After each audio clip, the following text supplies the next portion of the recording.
희망을 전하는 영원한 복음 방송.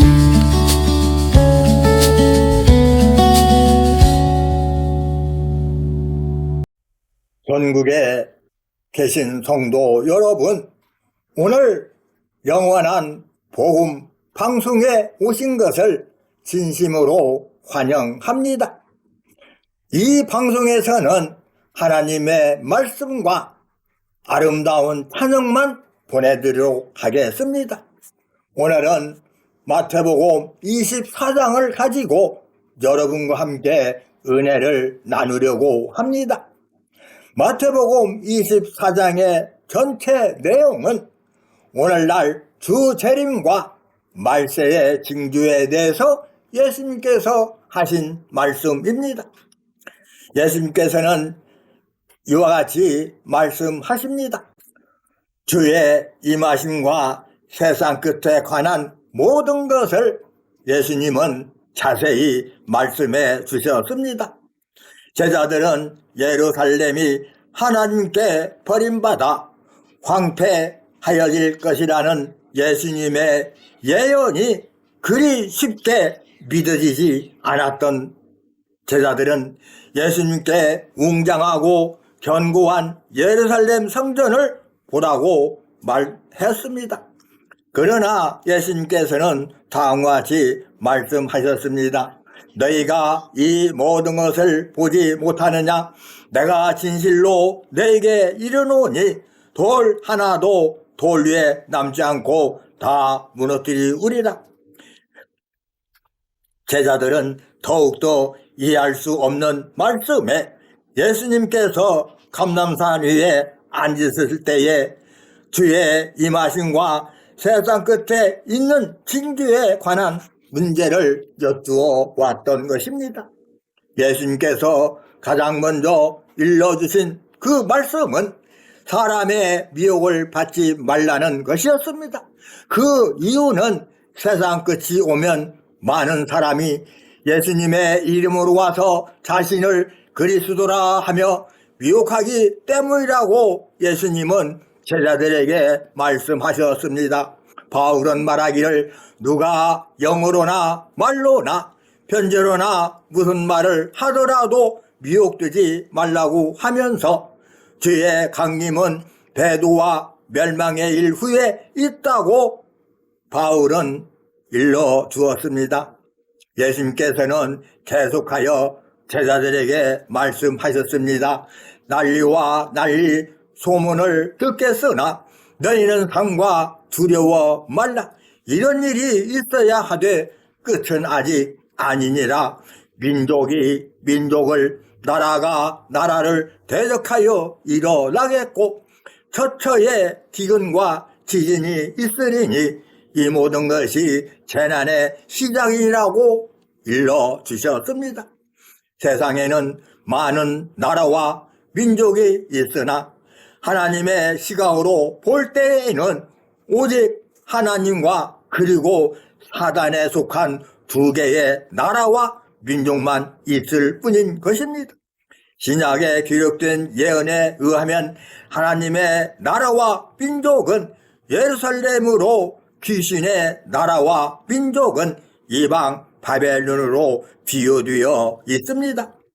하나님께서는 그 백성이 범죄할 때 말씀의 비를 내리지 아니하신다고 이사야 5장 1절에서 7절에 기록되어 있으며 요한계시록 11장 6절을 보면 두 증인이 하늘을 닫아 범죄로 이방에 사로잡힌 선민에게 비를 내리지 않게 하는 내용이 나오게 됩니다. 사실 본문 7절의 기근은 범죄한 백성들에게 하나님께서 말씀의 비를 내리지 아니하는 결과 생기는 일을 말씀하고 있는 것입니다. 즉 영적 가뭄의 영향으로 영의 양식인 하나님의 말씀을 구할 수 없는 영적 기근이 잇따라 일어난다라고 성경은 말하고 있습니다. 난리는 하나님의 나라와 사단의 나라 사이에 일어나는 영적 전쟁, 즉 교권과 교리 싸움을 말씀해 주셨습니다. 이 전쟁으로 흙으로 지음받은 성도들의 마음이 흔들리고 달라지게 되는 것입니다. 이것을 영적으로 말한다면 지진으로 말씀하고 있는 것입니다. 본문 9절 13절에 의한다면 이상과 같은 재난으로 주 안에 있는 자들이 죽임을 당하고 시험에 빠져 서로 미혹하며 서로 잡아서 죽는데 남겨준다고 예수님은 말씀해 주셨습니다. 또 거짓 선지자가 많이 일어나 사람들을 미혹하고 불법이 성하여 성도 간의 사랑이 식어질 거라고 예수님은 말씀해 주셨습니다. 그러나 끝까지 견디는 그 사람은 구원을 얻는다고 예수님은 말씀해 주셨습니다. 이 일을 가리켜 요한계시록 6장 3절에서 4절에서는 큰 칼을 맞은 자가 붉은 말을 타고 나와 땅에서 화평을 제어 버리고 서로 죽이게 한다고 기록되어 있습니다. 이 재난의 시기를 요한계시록 3장 10절에서는 온 세상에 임하여 땅에 거하는 자들을 시험할 때라고 예고되어 있는 말씀입니다. 예수님께서는 이 천국 복음이 모든 민족에게 증거되기 위하여 온 세상에 전파되리니 그제야 끝이 오리라고 예수님은 말씀하셨습니다. 이 말씀을 바꾸어 본다면 세상 끝에 관한 예언이 먼저 온 세상에 전파되어야만 약속한 말씀이 이루어지는 종말이 온다는 예수님의 말씀이었습니다. 만일 본장의 예언이 미리 전해지지 않는다면 약속한 말씀이 성취될 때 어느 누가 그 실상을 믿을 수가 있겠습니까? 성경의 예언은 일이 이루어질 때 믿게 하려고 미리 기록된 것이라고 예수님은 요한복음 14장 29절에 말씀해 주셨습니다. 다시 한번 말하지만 본문 예언이 응하는 사건의 현장은 초림 때 예루살렘과 같은 주 재림 때 선민의 장막을 말씀하고 있는 것입니다. 예수님은 도망가야 할 구원의 서서에 대해서 알려주셨습니다. 예수님께서는 다음과 같이 제자들에게 말씀하셨습니다. 너희가 선지자 다니엘의 말한 바 멸망에 가져간 것이 거룩한 곳에 선 것을 보거든 있는 자는 깨달을진저 그때에 유대에 있는 자들은 산으로 도망할지어다. 지붕 위에 있는 자는 집 안에 있는 물건을 가지러 내려가지 말며 밭에 있는 자는 겉옷을 가지러 뒤로 돌이키지 말지어다. 그날에는 아이된 자들과 젖먹이는 자들에게 화가 있으리로다. 너희의 도망하는 일이 겨울에나 안식일에 되지 않도록 기도하라고 예수님은 말씀하셨습니다. 여기에서 멸망에 가증한 것은 무엇이며 거룩한 곳은 어디인지 우리는 다니엘서를 읽어야만이 깨닫는다고 하셨으므로 우리는 다니엘서를 잘 살펴보아야 합니다. 군대는 그의 편에 서서 성소 곧 견고한 곳을 더럽히며 매일 드리는 제사를 폐하며 멸망케 하는 미운 물건을 세울 것이며 다니엘서 11장 31절에 예고되어 있습니다. 다니엘서 11장 31절에서는 멸망에 가증한 것을 멸망케 하는 미운 물건이라 하였습니다. 이 멸망케 하는 미운 물건은 이방 왕이 이스라엘 백성이 매일 드리는 제사를 폐하고 세운 우상을 말하고 있습니다. 이 멸망케 하는 미운 물건을 다니엘 7장에서는 10불 가진 넷째 침식이라고 기록하고 있습니다. 이 존재가 하는 일을 다니엘은 다음과 같이 기록해 놓았습니다. 그가 장차 말로 지극히 높으신 자를 대적하며 또 지극히 높으신 자의 성도를 괴롭게 할 것이며 그가 또 때와 법을 변개고자 할 것이며 성도는 그의 손에 붙임받으여 한 때와 두 때와 반 때를 지내리라고 다니엘은 7장 25절에 기록하고 있습니다. 다니엘은 자신이 본 이상의 뜻을 깨닫지 못하여 이 일의 결국이 어떻게 되느냐고 하나님께 여쭈어 보았습니다. 하나님께서는 다만 이 예언의 말씀을 마지막 때까지 간수하고 봉함하라고 일러주셨습니다. 그러나 하나님께서는 요한계시록을 통해 그 답을 알려주셨던 것입니다. 열불 가진 짐승의 실태는 하나님의 장막을 멸망시킨 거짓 목자를 가리키고 있으며 이 거짓 목자는 멸망자들과 함께 하늘 장막 성도들과 싸워서 이기고 그들을 42달간 다스린다고 계시록 13장에 예언이 되어 있습니다. 멸망에 가증한 것이 거룩한 곳에 선다는 것은 멸망자가 하나님의 장막 한상에 섰다는 말이라고 바울은 사도행전 후서 2장 3절에서 4절에 기록해 놓았습니다. 조림 때 서기관들과 바리새인들이 모세의 자리에 앉아 이스라엘 백성들의 영을 멸망시켰듯이 주 재림 때는 거짓 목자들이 3년 반 동안 하나님 장막 한상에 서서 성도들의 영을 멸망시키게 된다는 예언의 말씀입니다. 선민이 모인 하나님의 장막을 멸망자들이 점령하게 된 그 이유는 하나님께서 택하신 선민들이 하나님과의 언약을 어겼기 때문이라고 성경은 말씀하고 있습니다.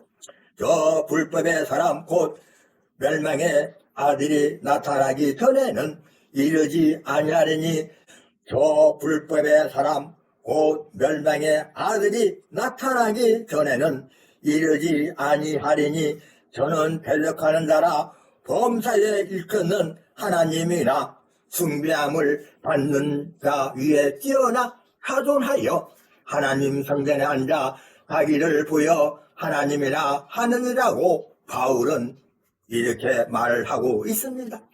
또한 계시록에는 또 짐승이 큰 말과 밤낮된 말하는 입을 받고 또 42달 일할 권세를 받으니라. 짐승이 입을 벌려 하나님을 향하여 회방하되 그의 이름과 그의 장막 곧 하늘에 거하는 자들을 회방하더라. 또 권세를 받아 성도들과 싸워 이기게 되고 각 족속과 백성과 방언과 나라를 다스리는 권세를 받으니 죽임을 당한 어린 양의 생명책에 장세 이후로 농명되지 못하고 이 땅에 사는 자들은 다 짐승에게 경배하리라고 계시록 13장 5절에서 8절에 약속이 되어 있습니다. 그렇다면 멸망에 가증한 것을 보게 된 유대에 있는 자들은 누구이며 그때 그들이 도망가야 할 산은 어디가 되겠습니까? 유대는 예루살렘과 함께 하나님의 선민을 상징하고 있습니다. 본문의 유대는 예수님 조림 당시에 유대를 빙자한 영적인 곳으로서 세상 끝에 예수님께서 왕래하시는 7 금초대 교회를 가리키고 있는 것입니다. 그리고 유대에 있는 자들은 7 금초대 교회 성도들을 의미하고 있는 것입니다.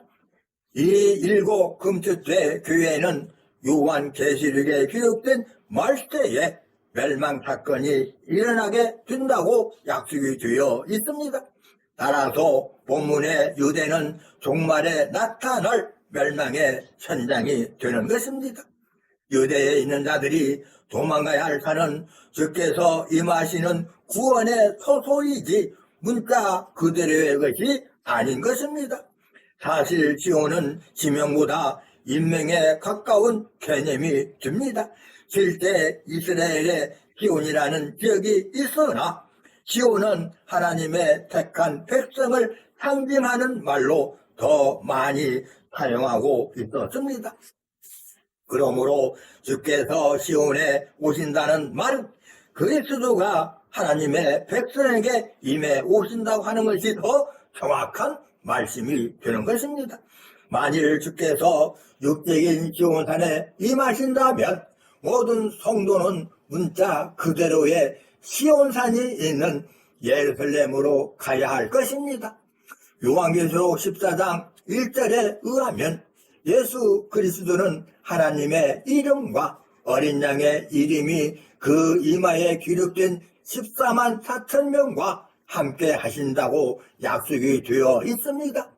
따라서 이들이 모인 장막을 곧 시온산이라고 할 수 있는 것입니다.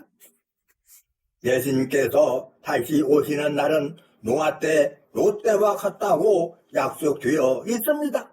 멸망을 피해 산으로 도망간 노아와 롯의 식구들이 구원을 받았듯이 주 재림 때 성도들도 본문에 약속한 산으로 도망가야만이 구원을 받을 수가 있는 것입니다.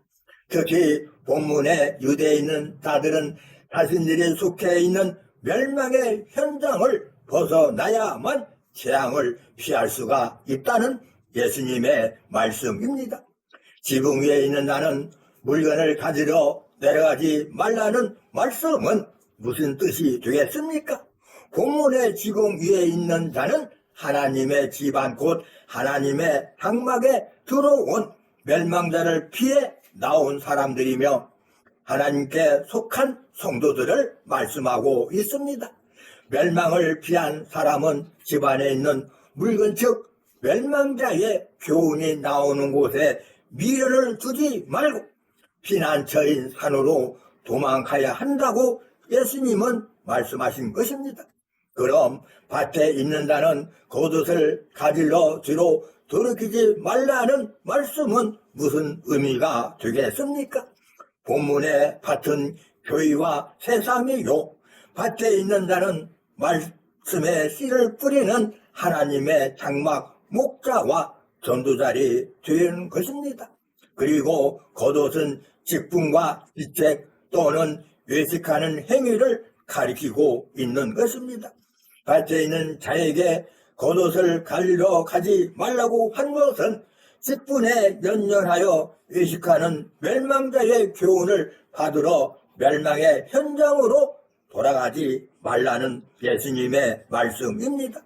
이 재앙의 날은 롯때와 같기에 되돌아보다 소금 기둥이 된 롯의 터를 생각하고 과감하게 멸망의 현장을 피하여 나오라는 말씀입니다. 이 멸망의 날에 화를 입는 젖먹이는 자와 아이벤 자는 누구를 말하고 있습니까? 아이벤 자는 성도를 가진 목자를 말하는 것이고 젖먹이는 자는 목자에게 말씀을 받아 성도를 양육하는 전도자를 가르치고 있습니다. 내가 해산하는 수고를 한다 또는 너에게 젖을 먹인다라고 한 사도 바울의 말을 생각한다면 쉽게 이해하기 쉬울 것입니다.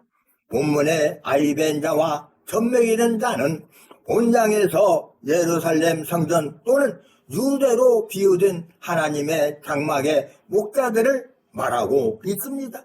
이들은 멸망자에게 교권을 빼앗김으로써 화를 입게 된다는 예수님의 말씀입니다. 도망가는 날이 겨울에나 안식일에 되지 않도록 기도하라는 말씀은 무슨 뜻인지 우리는 알아야 합니다. 겨울은 추위로 움직이기를 힘든 뿐 아니라 농사 짓지 않고 쉬는 계절을 말하는 것이고 안식일은 일할 수 없는 날을 말씀하고 있습니다. 유대인들은 안식일을 거룩하게 지키기 위해 스스로 안식일 거리라는 것을 정하여 그날에 800m 이상 이동하면 안식일을 범하는 것으로 간주해 왔던 것입니다. 이러한 특성을 빗댄 본문의 겨울과 안식일은 도망가기 힘든 때를 예수님은 말씀하고 있는 것입니다. 성도는 멸망자가 하나님의 장막에 설 때에, 다시 말하면 반드시 도망해야 할 때 신앙을 포기하고 쉬는 자가 되지 않도록 기도하고 시대를 분별해야 된다는 예수님의 경고의 말씀이었습니다.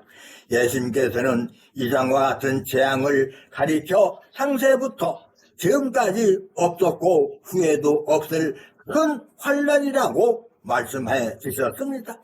또 누가복음 21장 22절에서는 성경에 기록된 모든 말씀을 이루는 형벌의 날이라고 기록하고 있습니다.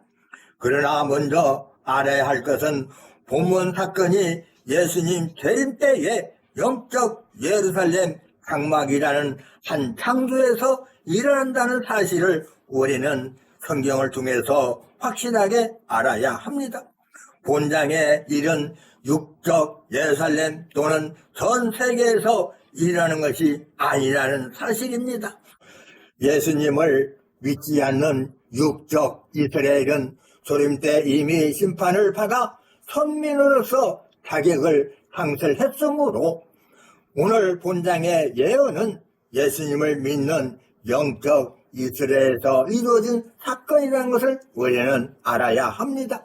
창세로부터 지금까지라는 말은 예수님께서 12 사도와 함께 영적 이스라엘을 창조한 때부터 본문에 멸망자가 서는 그 날까지를 가리키고 있는 것입니다. 그런데 예수님께서는 그 날들을 참하지 아니할 것이면 모든 육체가 구원을 얻지 못할 것이나 택하신 자들을 위하여 그 날들을 참하시리라고 예수님은 말씀하셨습니다. 그 날들이라고 하는 환난 기간은 본래 얼마였습니까? 그 환난의 날들은 멸망자가 선민을 포로로 잡는 기간을 말하고 있는 것입니다. 그 날짜는 본장 15절에 기록한 멸망에 가증한 것이 거룩한 곳에 서는 날로부터 계수하게 된다는 말씀입니다. 예수님께서는 멸망에 가증한 것이 거룩한 곳에 선 것을 볼 때 다니엘서를 읽고 깨달으라고 예수님은 제자들에게 말씀하셨습니다.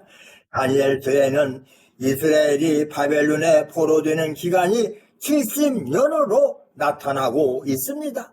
그 위에 구약 선지자에서도 같은 기간으로 기록되어 있다고 다음과 같이 기록되어 있습니다.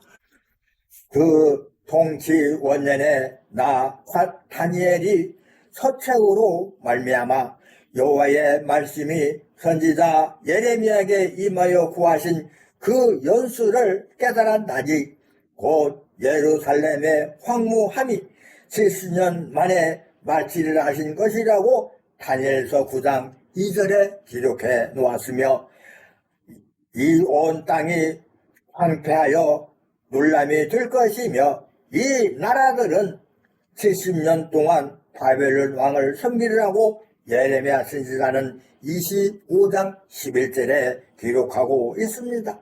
또한 여호와의 사자가 응하여 가로되 만군의 여호와여, 여호와께서 언제까지 예루살렘과 유다 성읍들을 긍휼히 여기지 아니하시려나이까?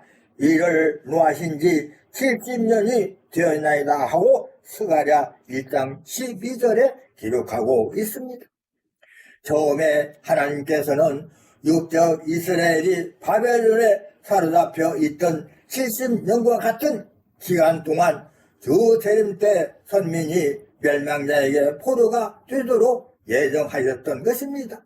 그러면 하나님께서는 선민을 이방에게 내어주시기로 정하신 70년을 왜 줄이셨는가, 그리고 얼마를 감하셨는가, 우리는 오늘 말씀을 통해서 알아야 합니다. 성전방 마당은 평양하지 말고 그냥 두라. 이것을 이방인에게 주었은즉 저희가 거룩한 성을 42달 동안 짓밟으리라고 계시록 11장 2절에 예언이 되어 있습니다. 또 짐승이 큰 말과 참는 땐 말하는 입을 받고 또 42달 일할 권세를 받으니라고 또한 계시록 13장 5절에 강조되어 있습니다. 이에 성구로 보건대 멸망의 기간 70년은 42달로 줄어들게 된 것을 우리는 성경을 통해서 알 수가 있습니다. 만일 하나님께서 이방에게 허락한 재앙의 기간이 70년이나 된다면 오늘날 살아서 구원받는 성도들의 수는 아주 적을 것입니다. 하나님께서는 육체를 입고 있는 택하신 백성들이 구원을 얻을 수 있도록 환난 기간을 3년 반으로 줄이셨던 것입니다. 이 사단의 기간이 지나면 세상에 속했던 성도가 하나님께로 돌아오게 되고 재창조의 역사가 시작된다고 계시록은 예언해 놓았습니다. 예수님께서는 말세를 맞이한 성도에게 거짓 그리스도와 거짓 선지자를 각별히 지으라고 말씀하셨습니다. 그때에 사람이 내게 말하되 보라 그리스도가 여기 있다 저기 있다 하여도 믿지 말라. 거짓 선지자들과 거짓 선지자들이 일어나 큰 표적과 기사를 보이어 할 수만 있으면 택하신 자들로 미혹하게 하리라. 보라 내가 너에게 미리 말하였노라. 그러면 사람들이 너에게 말하되 보라 그리스도가 광야에 있다 하여도 나가지 말고 보라 골방에 있다 하여도 믿지 말라. 번개가 동편에서 나서 서편까지 번쩍임같이 인자의 임함도 그러하리라. 죽음이 있는 곳에는 독수들이 모을지어다. 예수님은 말씀하셨습니다. 택하신 백성들까지도 미혹하는 저 그리스도와 거짓 선지자들은 누구인지 우리는 확실하게 알아야 합니다. 예수님의 제자들은 마지막 때, 즉 세상 끝이라고도 하는 수수 때에 당을 짓는 자가 있다고 유다서 1장 17절에서 19절에 말씀하여 놓았고, 우리에게서 나간 자가 저 그리스도라고 요한 1서 2장 18절 19절에 사도 요한은 말해 놓았습니다. 그들은 범죄한 천사처럼 이와 초소를 떠나 가인과 발람의 길을 쫓아간 성령이 없는 자들을 말씀하고 있는 것입니다. 본문에 기록된 저 그리스도와 거짓 선지자는 주 재림 때 하나님께서 택하신 성도들 가운데 있다가 나가서 함께 있던 택하신 자들을 미혹하게 되는 것입니다. 이 택하신 자들은 멸망자들이 거룩한 곳에 선 것을 보고 산으로 도망간 성도들을 말하고 있습니다. 인자가 번개가 번쩍이는 것 같이 임하신다는 것은 재림 주께서는 영으로 오시기에 강림하시는 광경을 사람들의 육안으로는 볼 수가 없다는 말씀입니다. 그러므로 그리스도가 광야에 있다 하여도 나가지 말고 골방에 있다고 하여도 믿지 말아야 한다고 예수님은 말씀하신 것입니다. 인자는 오직 성경의 예언대로 배도와 멸망의 일이 있은 후에야 강림하시겠다고 바울은 우리에게 일러주었습니다. 그럼 죽음이 있는 곳에 독수리가 모인다는 말은 무슨 뜻인지 알아봅시다. 독수리는 고기를 먹기 위해 시체가 있는 곳에 모이는 것이 독수리들입니다. 그러나 본문의 죽음은 죽임을 당한 배두자와 멸망자의 영을 가리키고 있으며 독수리는 내 생물과 순교한 영들을 상징하고 있는 것입니다. 이 독수리를 요한계시록 19장에서는 어린 양의 혼인잔치집에 모이는 새들로 표현되어 있습니다. 배두한 선민의 영은 멸망자에게 죽임을 당하고 멸망자의 영은 백마를 타신 예수님께 죽임을 당할 것이라고 계시록 19장 11절에서 21절에 이미 약속되어 있는 말씀입니다. 배도자와 멸망자의 영이 죽임을 당한 곳에 순교한 영들이 모이는 그 이유는 배도자와 멸망자에 관한 심판과 증거의 말씀이 나오기 때문입니다. 또 내가 보니 한 천사가 해에 서서 공중에 나는 모든 새를 향하여 큰 음성으로 외쳐 가로되 와서 하나님의 큰 잔치에 모여 왕들의 고기와 장군들의 고기와 장사들의 고기와 말들과 그 탄자들의 고기와 자유한 자들이나 종들이나 물은 패수하고 모든 자의 고기를 먹으라 하더라. 또 내가 봄에 그 짐승과 땅의 임금들과 그 군대들이 모여 그 말 탄자와 그의 군대로 더불어 전쟁을 일으키다가 짐승이 잡히고 그 앞에서 이적을 행하던 거짓 선지자도 함께 잡혔으니 이는 짐승의 표를 받고 그의 우상에게 경배하던 자들을 이적으로 미혹하던 자라. 이 둘이 산채로 유황 불 붙는 못에 던지우고 그 나머지는 말탄자의 입으로 나오는 검의 죽음에 모든 새가 그 고기로 배불리더라고. 계시록 19장 17절 21절에 약속이 되은 말씀입니다. 예수님께서는 계속하여 말씀하셨습니다. 그날 환란 후에 즉시 해가 어두워지며 달이 빛을 내지 아니하며 별들이 하늘에서 떨어지며 하늘의 권능들이 흔들리리라. 그때에 인자의 징조가 하늘에서 보이겠고 그때에 땅의 모든 족속들이 통곡하며 그들이 인자가 구름을 타고 능력과 큰 영광으로 오는 것 보리라고 예수님은 말씀하셨습니다. 이 말씀에서 해달별은 하나님의 장막 목자와 전도자와 성도들을 가리키고 있다고 창세기 37장 9절에서 11절에 말씀하고 있습니다. 해와 달이 어두워지는 것은 선민 장막의 목자와 전도자들이 빛이신 하나님의 말씀을 증언할 수 없게 된 처지를 말하고 있는 것이며, 별들이 떨어지는 것은 하늘 장막 성도들의 유괴사상 곧 땅으로 돌아가는 것을 의미하고 있는 것입니다. 즉 하늘에 소망을 두었던 목자와 전도자가 세상 사람이 되어 하나님의 뜻과 말씀에서 멀어지고 성령의 말씀을 듣고 하늘에 속했던 성도가 바로 육으로 돌아가 세상에 속하게 된 것을 의미하고 있습니다. 이와 같이 하나님의 나라와 백성이 배도로 멸망하여 진리의 빛이 어두워짐으로 이 세상은 캄캄한 영적 밤이 된 것입니다. 그러면 신약 성경에 기록된 대로 주께서 소속같이 오실 시기가 임박하게 우리는 알아야 합니다. 다시 한번 말하지만 재림 주께서는 본장 29절까지의 사건이 있은 후에 임하시게 되는 것입니다. 예수님께서 임하시는 징조가 나타나는 곳은 해달별이 어두워진 하늘 장막이 되는 것입니다.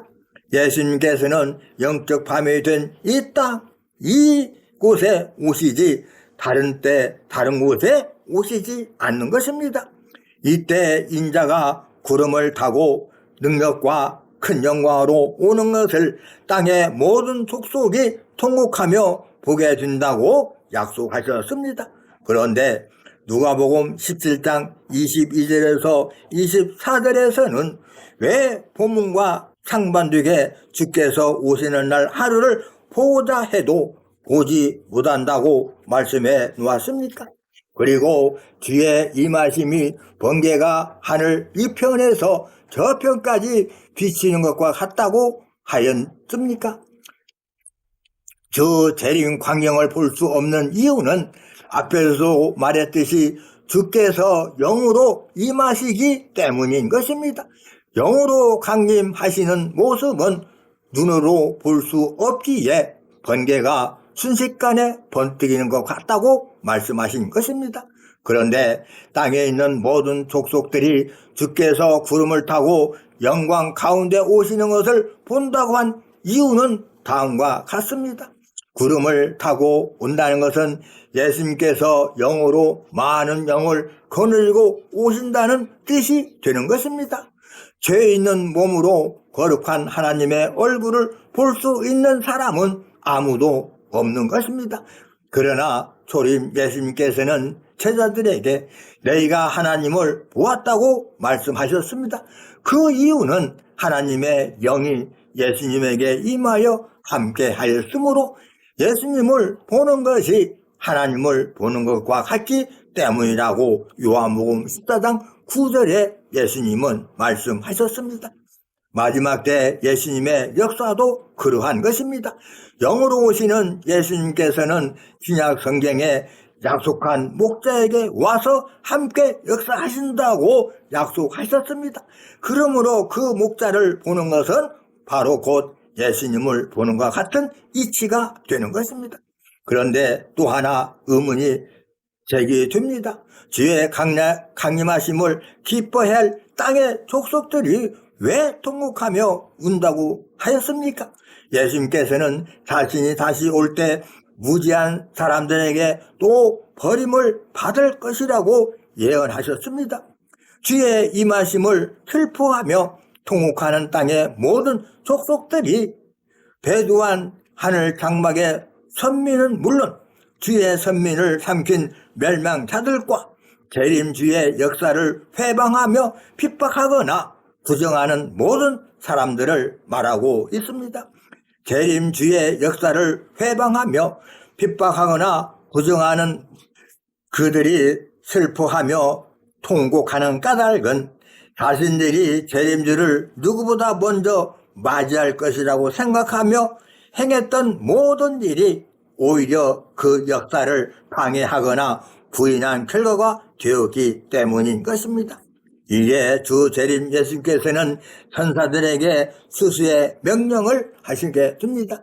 저가 그 나팔소리와 함께 천사들을 보내리니 저희가 그 택하신 자들을 하늘 이 끝에서 저 끝까지 사방에서 모으리라고 예수님은 말씀해 주셨습니다.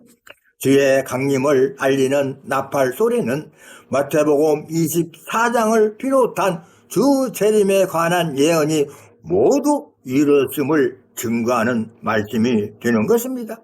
주님도 천사도 영임으로 사람을 나팔로 삼아 말씀을 태어나게 하시는 것입니다.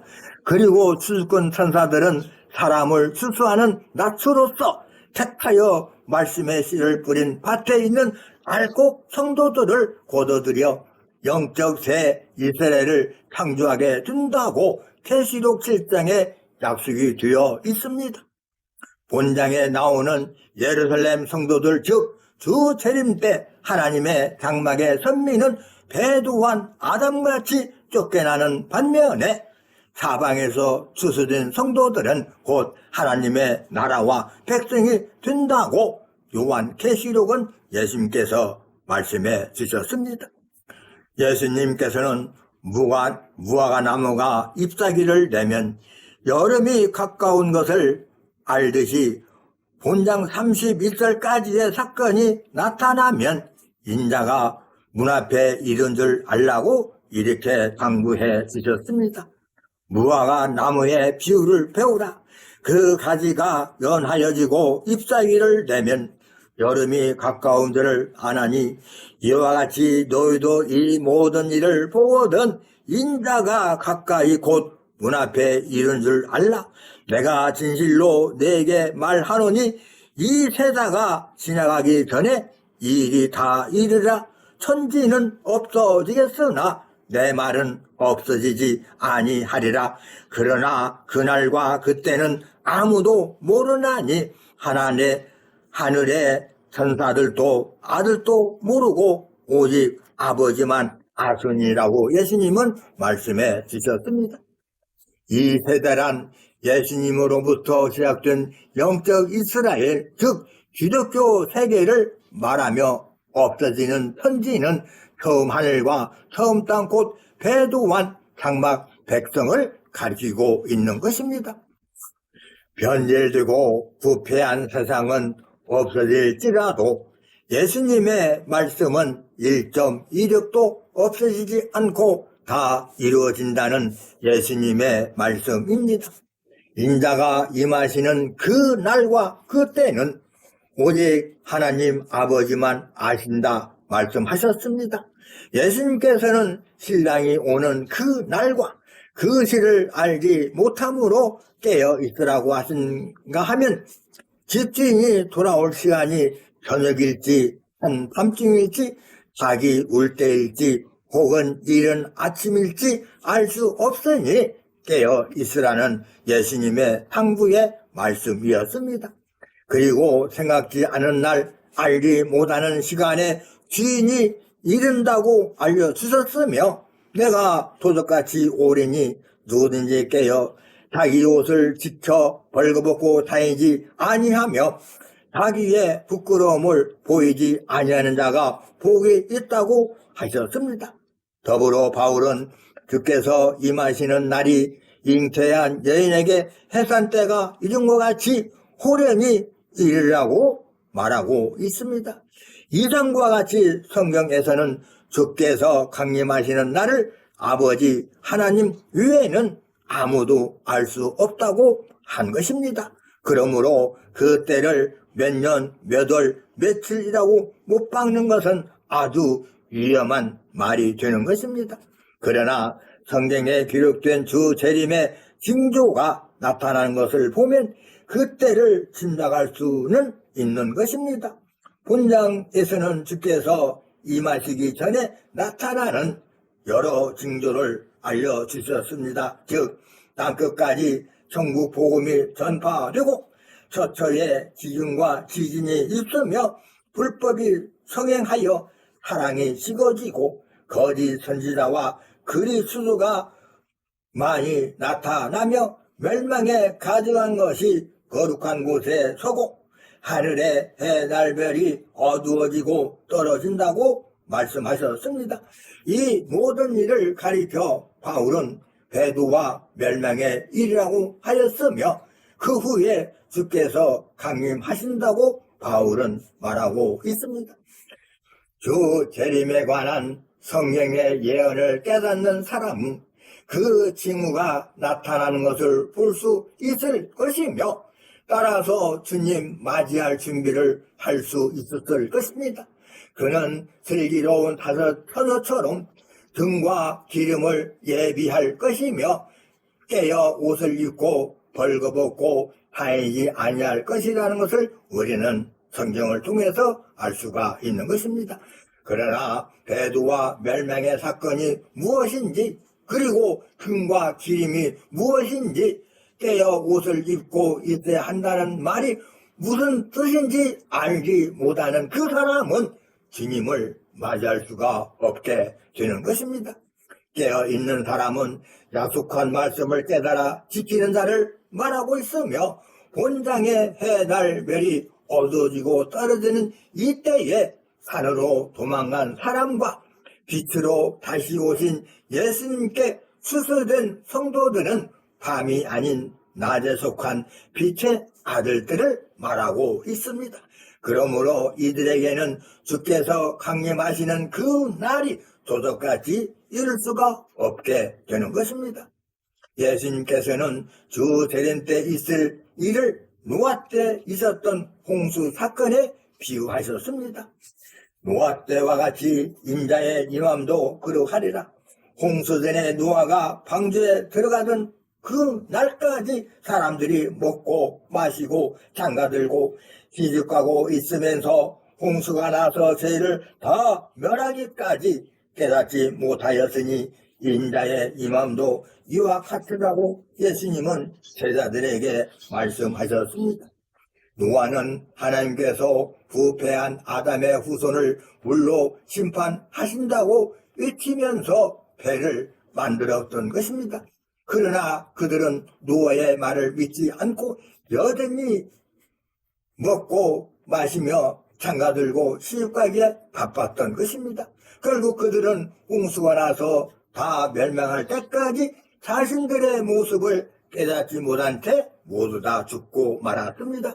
주 재림 때도 그와 같다고 하였으므로 이 말씀을 믿는 사람은 깨어 있어야 합니다. 이러한 주 재림 때를 누가복음 17장 28절에서 30절에서는 롯때와 같다고 말씀하셨습니다. 하나님의 은혜를 입은 롯의 가족이 소돔에서 나간 후 하늘에서 불이 내려와 그 도성을 심판하고 말았습니다. 주 재림 때도 본장에 유대에 있는 자들이 산으로 도망간 후 그리고 본장의 추수가 끝난 뒤 롯때와 같은 심판이 임하게 될 것입니다. 이러한 심판을 요한계시록에서는 7인과 7나팔과 7대접의 재앙 그리고 하늘에서 부는 내 바람으로 인한 큰 환란이라고 요한계시록에 예고되어 있습니다. 하나님 예수님께서는 인자가 오시는 날을 예비함으로써 버림받는 일이 없도록 주의하고 제자들에게 당부의 말씀을 하셨습니다. 그때에 두 사람이 밭에 있음에 하나는 데려감을 당하고 하나는 버려둠을 당할 것이요 두 여자가 매를 갈고 있음에 하나는 데려감을 당하고 하나는 버려둠을 당할 것이니라. 그러므로 깨어 있으라. 어느 날에 너희 주가 이 말든지 너희가 알지 못하니라. 너도 아는 바와 만일 집주인이 도적이 어느 경쯤에 올 줄을 알았다면 깨어있어 그 집을 뚫지 못하게 하였으리라. 이러므로 너희도 예배하고 있으라. 생각지 않은 때에 인자가 오리라. 예수님은 말씀해 주셨습니다. 예수님께서는 오일 때 모든 사람이 주께로 인도받는 것이 아니라 예수님께서는 재림 때 두 사람이 밭에 있다면 하나는 데려가고 하나는 버려둘 것이며 두 여자가 맷돌을 갈고 있다면 하나는 데려가고 하나는 버려둘 것이라고 말씀하셨습니다. 이는 성읍 중에서 하나와 족속 중에서 둘을 택하여 시온으로 데리고 간다고 하는 예레미야 3장 14절 말씀을 보면 우리는 이해하기 쉬울 것입니다. 요한계시록 14장에 의하면 영으로 오시는 예수님께서는 천사들로 하여금 성도들을 이한 나처로 삼아 수수하시되 알곡 정도만 곡간으로 드린다고 약속이 되어 있습니다. 그러므로 성도는 재림 주께 수수되어 갈 수 있도록 항상 말씀으로 깨어 있어야 하는 것입니다. 예수님께서는 주 재림을 앞둔 두 분류의 목자에 대해 다음과 같이 설명해 주셨습니다. 그것은 무엇입니까? 충성되고 지혜 있는 종에 대해서 말씀해 주셨습니다. 충성되고 지혜 있는 종이 되어 주인에게 그 집 사람들을 맡아 때를 따라 양식을 나눠줄 자가 누구뇨? 주인이 올 때에 그 종이 이렇게 하는 것을 보면 그 종이 복이 있으라고 예수님은 말씀하셨습니다. 예수님께서는 주인이 없는 동안 그 집 사람들을 맡아 때를 따라 양식을 나눠주는 목자를 충성되고 지혜로운 주인하고 말씀하셨습니다. 이 교회에서 주인은 예수님을, 기본 교회를, 그리고 집 사람들은 교인들을 가리키고 있습니다. 그럼 때를 따라 나눠주는 양식은 과연 무엇이겠습니까? 먼저 양식에 대하여 우리는 알아봐야 합니다. 우리 성도가 먹어야 할 양식은 영을 살리는 하나님의 말씀을 말씀하고 있는 것입니다. 모세와 예수님께서는 사람이 떡으로만 하는 것이 아니라 하나님의 입에서 나오는 모든 말씀으로 산다고 말씀하셨습니다. 하나님의 말씀 속에는 곧 생명이 있으므로 무엇보다 우리가 먹어야 할 양식은 하나님의 말씀이 되는 것입니다. 이제 때를 따라 나눠드는 양식에 대하여 자세히 알아봅시다. 영의 양식 가운데 때를 따라 먹어야 할 것이 있으니 예언의 말씀과 성취된 실상을 증거하는 그 말씀이 오늘날 우리가 먹어야 할 양식입니다. 예언은 성취되는 때가 아니므로 반드시 깨달아야 할 시기가 있다는 것입니다. 예언 성취 때 예언의 뜻을 모른다면 그 말씀대로 나타난 실상을 빚을 수가 없는 것입니다. 그러므로 성경의 예언과 그 실상을 증거하는 말씀을 때를 따라 먹어야 할 양식이 되는 것입니다.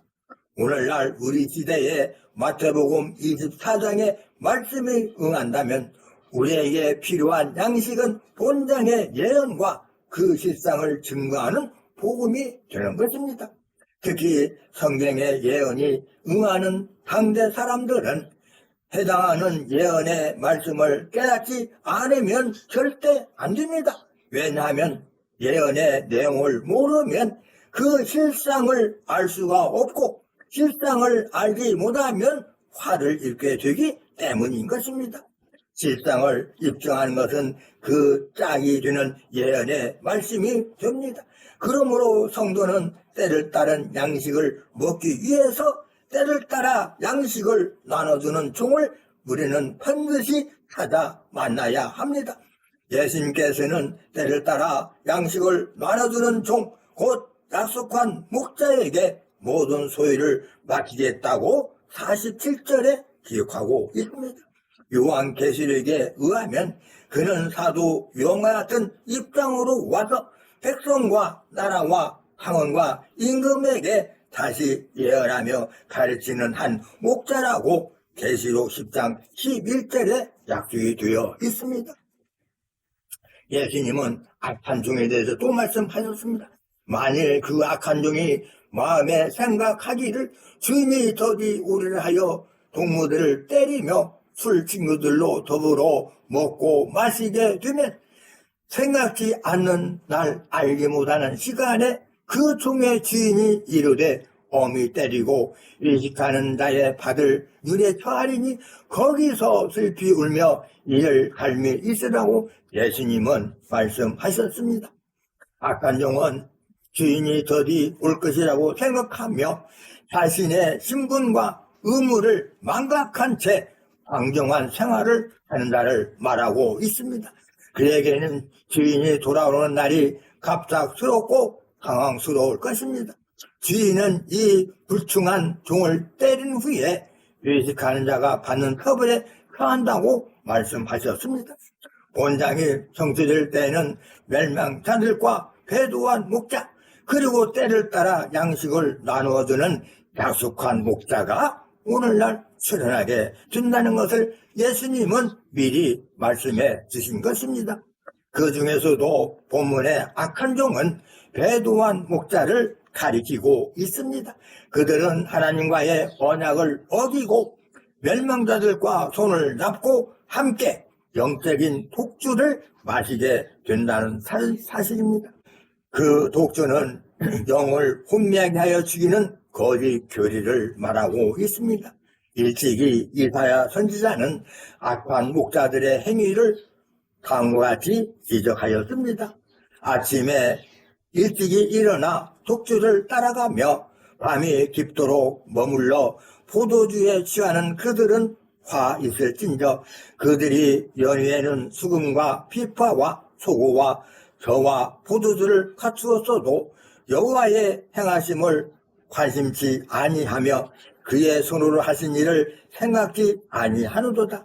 이러므로 나의 백성이 무지함을 인하여 사로잡힐 것이요 그 귀한 자는 줄일 것이요 무리는 목마를 것이며 음부가 그 멸망을 크게 내어 한량 없이 그 입을 벌린즉 그들의 호화로움과 그들의 많은 무리와 그들의 떠드는 것과 그 중에서 연락하는 자가 거기 빠질 것이라고 이사야 5장 11절에서 14절에 약속이 되어 있습니다. 지금까지 우리는 살펴본 바 마태복음 24장은 예루살렘 성전이 무너지는 일과 말세와 주 재림의 징조와 사건에 대해 기록한 예언서라는 것을 우리는 알아야 합니다. 성도는 약속한 본장의 예언대로 일이 이루어질 때에 그 이루어진 실상을 보고 믿음으로써 다시 오시는 주를 맞이하게 된다는 이 사실을 잊어서는 아니 되는 것입니다. 끝까지 시청해 주셔서 감사합니다.